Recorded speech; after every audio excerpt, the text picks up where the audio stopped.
तो अब हम बात करेंगे अपने वैट के बारे में।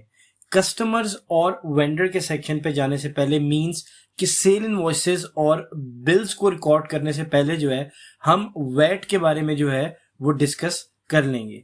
मैंने वैट के टॉपिक को जो है वो 4 डिफरेंट सेक्शंस के अंदर जो है वो डिवाइड किया है, जिसके अंदर पहले सेक्शन के अंदर हम बात करेंगे वैट के रेट्स के बारे में। फिर हम बात करेंगे कि किस तरीके से हम क्विक बुक के अंदर अपने वैट को जो है वो सेटअप कर सकते हैं। उसके बाद हम बात करेंगे वैट स्कीम के बारे में और फिर हम बात करेंगे आपके क्विक बुक के अंदर वैट कंट्रोल अकाउंट और वैट सस्पेंस अकाउंट के बारे में।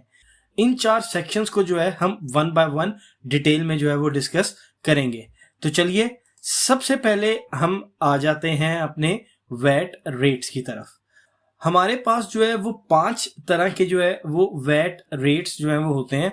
हम 1 बाय 1 जो है वो सबको जो है वो डिस्कस करते हैं। सबसे पहले बात करते हैं स्टैंडर्ड रेट के बारे में। स्टैंडर्ड रेट जो है वो 20% जो है वो होता है और ये most common goods and services के ऊपर जो है वो अप्लाई होता है। इसकी एग्जांपल आप इस तरीके से ले सकते हैं, जैसे कि अगर आप कोई लैपटॉप परचेज करें तो उसके ऊपर आपको जो है वो 20% वैट चार्ज होगा। मींस कि अगर लैपटॉप की प्राइस 100 होगी तो आपको 120 जो है वो पे करना पड़ेगा। 100 उसकी प्राइस होगी और 20 उसके ऊपर जो है वो वैट होगा। ये जैसे जैसे हम अपने बिल्स को और अपनी इनवॉइसेस को रिकॉर्ड करेंगे प्रैक्टिकली, तब हम इन रेट्स को जो है वो अप्लाई कर रहे होंगे, तो उस टाइम हमें जो है ये डिटेल से समझ आएगा। अभी आपको सिर्फ और सिर्फ मैं इन रेट्स के बारे में जो है वो बता रहा हूं कि कौन कौन से रेट्स हैं। उसके बाद हम बात करते हैं आपके रिड्यूस्ड रेट के बारे में। आपका जो रिड्यूस रेट है, रिड्यूस रेट के अंदर जो है वो 5% होता है और ये अप्लाई होता है ज्यादातर आपकी एनर्जी के ऊपर, आपकी जैसे कि कुछ हेल्थ प्रोडक्ट्स हैं उनके ऊपर। इसकी एग्जांपल आप इस तरीके से ले सकते हैं कि जो आपके इलेक्ट्रिसिटी बिल या गैस के जो बिल होते हैं उनके ऊपर जो वैट चार्ज होता है वो 5% होता है और इसको जो है हम रिड्यूस्ड रेट जो है वो कहते हैं। फिर आपका आ जाता है जीरो रेटेड। कुछ ऐसे एसेंशियल गुड्स एंड सर्विसेज होते हैं जो एग्जेम्प्ट होते हैं वैट से, जिसके ऊपर कोई भी वैट जो है वो चार्ज नहीं होता, लेकिन इनको आपको अपने वैट रिटर्न के अंदर जो है वो रिपोर्ट करना होता है। इसकी एग्जांपल आप इस तरीके से ले सकते हैं, जैसे कि खाने के आइटम्स हैं लेकिन उसके अंदर आपके लग्जरी फूड्स, जैसे कि आप किसी रेस्टोरेंट के अंदर मील लेते हैं और आपके अल्कोहल और बेवरेजेस जो है वो इंक्लूडेड नहीं है, तो आपके जो खाने के आइटम्स हैं वो जो है वो बेसिकली आपके जीरो रेटेड जो है वो होते हैं। अब हम बात करते हैं अपने नो वैट के बारे में। नो वैट के बारे में बात करने से पहले मैं आपको एक चीज बता दूं कि आपके जीरो रेटेड, नो वैट और एग्जेम्प्ट वैट, इन तीनों के ऊपर जो है वो कोई वैट नहीं होता, लेकिन ये तीनों जो है वो डिफरेंट है। इन तीनों को डिस्कस करने के बाद मैं आपको इनके दरमियान जो है वो डिफरेंस भी बताता हूं। अब हम बात करते हैं नो वैट के बारे में। कुछ ट्रांजैक्शंस आपकी ऐसी होती हैं जो कि वैट के स्कोप से बाहर होती हैं और उसके ऊपर वैट अप्लाई नहीं होता। इसकी एग्जांपल आप इस तरीके से ले सकते हैं कि अगर आप कोई भी चीज यूके से बाहर जो है वो सेल करते हैं, मींस एक्सपोर्ट करते हैं, तो उसके ऊपर आपको कोई भी वैट जो है वो नहीं लगेगा। वो वैट के स्कोप से जो है वो बाहर होगा, क्योंकि वैट सिर्फ और सिर्फ जो है वो उन्हीं गुड्स एंड सर्विसेज पे लगता है जो कि ईयू के अंदर जो है वो कंज्यूम होती हैं। उसके बाद इसकी एग्जांपल आप इस तरीके से भी ले सकते हैं कि अगर आप कोई भी अपनी डिजिटल सर्विसेज, फॉर एग्जांपल आप अपनी सॉफ्टवेयर डाउनलोड की सर्विसेज, आप अपनी कोई भी सर्विसेज जो हैं वो सेल कर रहे हैं आउटसाइड ईयू, तो उसके ऊपर भी जो है वो कोई वैट नहीं लगेगा। अब हम बात करते हैं आपके एग्जेम्प्ट वैट के बारे में। कुछ आपकी ऐसी सर्विसेज हैं जो कि वैट से एग्जेम्प्ट हैं।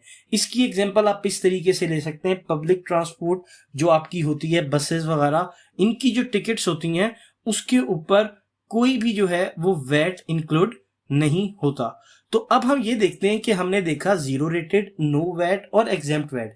ये तीनों डिफरेंट सिनेरियोस थे, लेकिन इन तीनों सिनेरियोस के अंदर जो है आपका वैट जो है वो चार्ज नहीं होता और जीरो वैट जो है वो होता है। लेकिन जब आप वैट सबमिट करेंगे तो सिर्फ और सिर्फ जो आपके जीरो रेटेड वाले आइटम्स होंगे, उन जीरो रेटेड वाले आइटम्स को जो है आपको जो है वो रिपोर्ट करना पड़ेगा अपने वैट रिटर्न सबमिट करवाते हुए। नो वैट और एग्जेम्प्ट वैट, ये दो ऐसी चीजें जिनको आपको रिपोर्ट नहीं करना पड़ेगा। सिर्फ इनके दरमियान यही जो है वो एक डिफरेंस है। अब हम बात करते हैं कि किस तरीके से आप अपने वैट को जो है वो सेटअप कर सकते हैं क्विक बुक्स के अंदर। यहां पर आपको जो है, यहां पर आप देखें, यहां पर आपको एक सेक्शन नजर आएगा। यहां पर नीचे आ जाते हैं टैक्सेस का। टैक्सेस में आने के बाद यहां पर आप वैट में आ जाएंगे। यहां वैट में आने के बाद जो है आपने अपनी इंफॉर्मेशन जो है वो यहां पर डाल देनी है। वो मैंने यहां पर डाली हुई है, वो मैं आपको दिखा देता हूं। यहां पर मैं एडिट सेटिंग्स के अंदर आ जाता हूं। ये देखें, सबसे पहले वो आपसे पूछेगा कि आप when do you need to start calculating your VAT from, आप कब से चाहते हैं। तो यहां पर मैंने लेट्स सपोज इसको स्टार्ट कर लिया जनवरी से। उसके बाद यहां पर वो आपसे पूछेगा how do you submit a VAT return to HMRC, आप कब कब सबमिट करना चाहते हैं। आपको ऑप्शंस दी हुई है, monthly, quarterly, half yearly, yearly. यहां पर मैंने इसको ईयरली जो है वो सेलेक्ट कर लिया। उसके बाद आप कोई भी अपना वैट रजिस्ट्रेशन नंबर जो है वो यहां पे लिख सकते हैं। यहां पर मैंने रैंडम वैट रजिस्ट्रेशन नंबर जो है वो लिखा हुआ है, क्योंकि ओरिजिनल कंपनी तो है नहीं, तो इसलिए कोई सा भी आप 9 डिजिट्स का जो है वो वैट रजिस्ट्रेशन नंबर अपनी मर्जी से जो है वो लिख लेंगे। उसके बाद यहां पर है which VAT accounting scheme do you use. यहां पर मैंने स्टैंडर्ड अभी सेलेक्ट किया है। मैं अभी इन वैट स्कीम के बारे में जो है वो आगे चल के जो है वो बात करूंगा।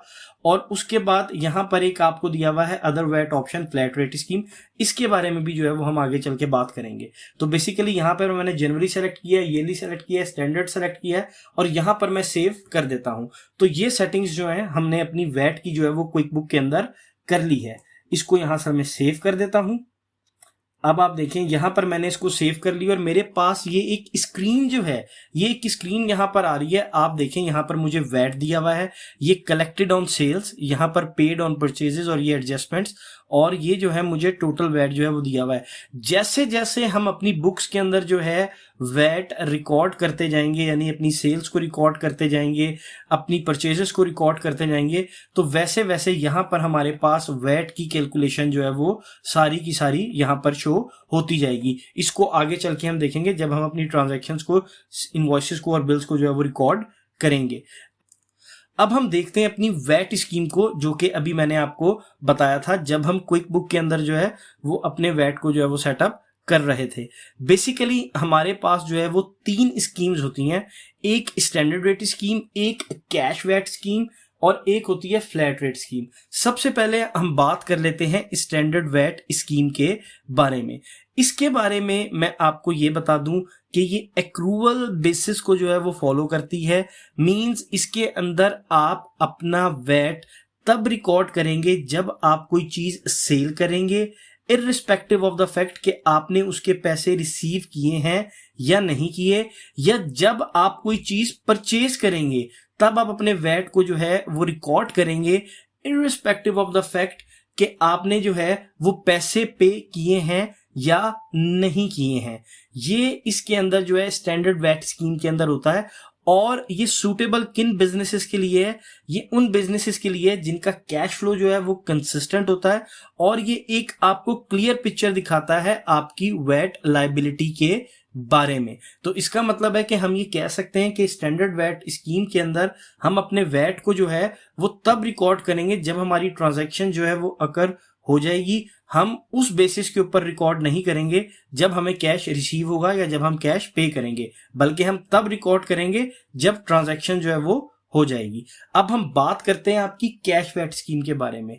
ये मेथड जो है ये कैश अकाउंटिंग से जो है वो आपका अलाइन करता है। इसके अंदर आप अपनी वैट की लायबिलिटी जो है वो तब रिकॉर्ड करते हैं जब आप पैसे जो है वो रिसीव कर लेते हैं कस्टमर से।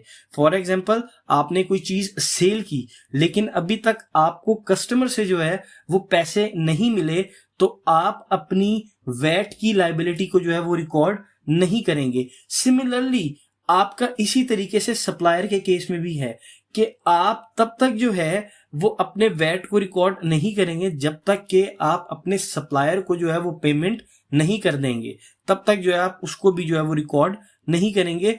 और ये सूटेबल किन बिजनेसेस के लिए है? ये उन बिजनेसेस के लिए सूटेबल है जिनका कैश फ्लो जो है वो फ्लक्चुएटिंग होता है, और ये जो है प्रेफर करता है किसको? सिंपल वैट अकाउंटिंग मेथड को। उसके लिए जो है ये स्मॉल बिजनेसेस के लिए जो है ये सूटेबल होता है। अब हम बात करते हैं आपकी फ्लैट रेट स्कीम के बारे में। फ्लैट रेट स्कीम के अंदर क्या होता है कि बजाय इसके कि आप हर सेल के ऊपर और हर परचेज के ऊपर जो है वो वैट जो है वो कैलकुलेट करें, आप एक फिक्स्ड परसेंटेज जो है वो अपने टर्नओवर की जो है वो सेलेक्ट कर लेते हैं, और आपकी जितनी भी टर्नओवर मींस आपकी जितनी भी सेल्स होती है उसके ऊपर एक परसेंटेज जो है वो आप HMRC को जो है वो सबमिट कर देते हैं। अब ये वाली जो आपकी परसेंटेजेस होती हैं ये आपकी डिपेंड करती है कि आप कौन सा बिजनेस जो है वो ऑपरेट करते हैं, आपका क्या टर्नओवर है। HMRC ने जो है इसकी लिस्ट जो है अपनी वेबसाइट पे जो है वो दी हुई है, वहां से जाके जो है आप इनके रेट्स जो है वो चेक कर सकते हैं कि क्या क्या जो है वो रेट्स इनके हैं। तो ये हमारा एक ओवरऑल जो है ये वैट स्कीम था कि ये हमारी 3 तरह की जो है वो वैट स्कीम्स होती हैं, और हमने तीनों के बारे में जो है वो डिस्कस कर लिया है। तो अब हम बात करेंगे आपके वैट कंट्रोल अकाउंट और वैट सस्पेंस अकाउंट के बारे में। वैट कंट्रोल अकाउंट और वैट सस्पेंस अकाउंट के बारे में बात करने से पहले जो है हम क्विक बुक के अंदर चलते हैं। यहां पर मैं क्विक बुक के अंदर आ गया हूं और ये चार्ट ऑफ अकाउंट के अंदर जो है मैं आ चुका हूं। यहां पर आप देखें चार्ट ऑफ अकाउंट में आपको करंट लाइबिलिटीज के अंदर जो है वो 2 वैट के अकाउंट नजर आ रहे हैं, वैट कंट्रोल अकाउंट और वैट सस्पेंस अकाउंट। इन्हीं दोनों अकाउंट्स के बारे में जो है वो अब हम बात करेंगे।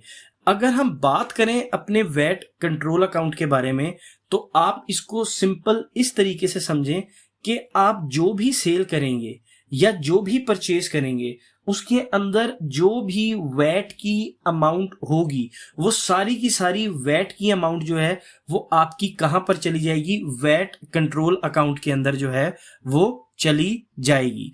जब वो सारी अमाउंट वैट कंट्रोल अकाउंट के अंदर चली जाएगी और आप अपना रिटर्न जो है वो क्विक बुक के अंदर फाइल कर देंगे, जिस टाइम आप अपना रिटर्न क्विक बुक के अंदर फाइल करेंगे तो वो आपकी सारी अमाउंट जो है वो वैट कंट्रोल अकाउंट से निकल के कहां पर आ जाएगी? आपके वैट सस्पेंस अकाउंट के अंदर जो है वो आ जाएगी। और आपका जो वैट सस्पेंस अकाउंट है वो क्या चीज शो करेगा? वो या तो आपकी लाइबिलिटी शो करेगा जो कि आपने HMRC को पे करना होगा, या वो रिफंड शो करेगा जो आपने HMRC से वापस लेना होगा। तो अगर हम इसको सिंप्लीफाई करें कि रिटर्न फाइल करने से पहले जितनी भी अमाउंट होती है सेल के ऊपर परचेज के ऊपर वैट की, वो वैट कंट्रोल अकाउंट के अंदर आ जाती है, और जब हम अपना रिटर्न जो है वो फाइल कर देते हैं तो वही अमाउंट जो है वो वैट कंट्रोल अकाउंट से निकल के जो है वो वैट सस्पेंस अकाउंट में रहती है। और अब या तो वो हमारी लाइबिलिटी होती है या तो हमने HMRC से उसके पैसे जो है वो लेने होते हैं। तो ये हमारा जो है वो टॉपिक था वैट के बारे में, जिसके अंदर हमने डिटेल में जो है वो डिस्कस किया है कि वैट क्या होता है और क्विक बुक के अंदर वैट को किस तरीके से जो है वो ट्रीट किया जाता है। तो अब हम नेक्स्ट अपनी जो है वो कस्टमर्स और बिलिंग सेक्शन की तरफ जो है वो चलेंगे।